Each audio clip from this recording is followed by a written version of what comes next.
of terrorism in a year is And what about the 25 leakers that were in the news this week? I mean, Bradley Manning was not convicted on the most serious charge, but he still faces over 100 years in prison. Snowden got asylum. Seems like Snowden is the smarter leaker because the way he did it, you know. Well, he learned from Bradley Manning. He learned from Bradley Manning, but, you know, Bradley Manning did expose war crimes.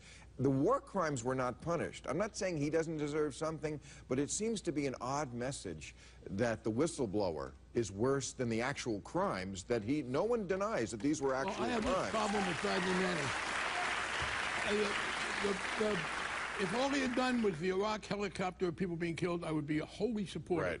But he released a lot of the diplomatic cables. Yeah. That was a terrible thing. There was important information in those cables. Yes, but there was important information. Haiti, there was important information of American diplomats putting themselves at risk, getting private information. You cannot have diplomacy out in the open. There were human rights activists who were exposed. Right.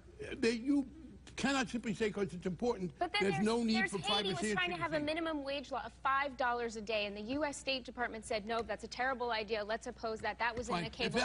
And the torturers in Egypt that were trained in Quantico, Virginia by the FBI, that was in the cables. There was important information. And there was also, but he wasn't selective. He released a whole bunch of cables. He was selective. That is not true. A lot of those cables that he released endangered diplomats, people the diplomats No one has said that's the case, though. During the sentencing, everything that has been public so far, no one has said in the sentencing process that anyone was put in danger and put in harm's way. They made the allegations. We don't know for sure. But secondly, it endangered our ability to put pressure on people. It endangered the ability of diplomats to give honest answers. This notion, I mean, do you believe that there should be no privacy in diplomacy? That anything any diplomat does or anybody working for the country? I think that there needs to be Let me ask you a question. Yeah, do you think that every cable should be public? Why wait for a leaker? Why not just require the cables to be subject to publicity? I think the government has some right to secrecy, but we've been abusing it. We classify 92 million documents a year, and there's been a study by a number of people in 2009 do you think there is right for privacy on diplomacy?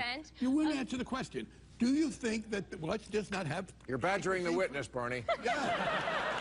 All right, look. That's called debate. I know. Let's just say then, if you believe that, no cables, no secrecy. Let's just lay it all out there. As long as you two crazy kids are fighting. I think it would be better than what we have now.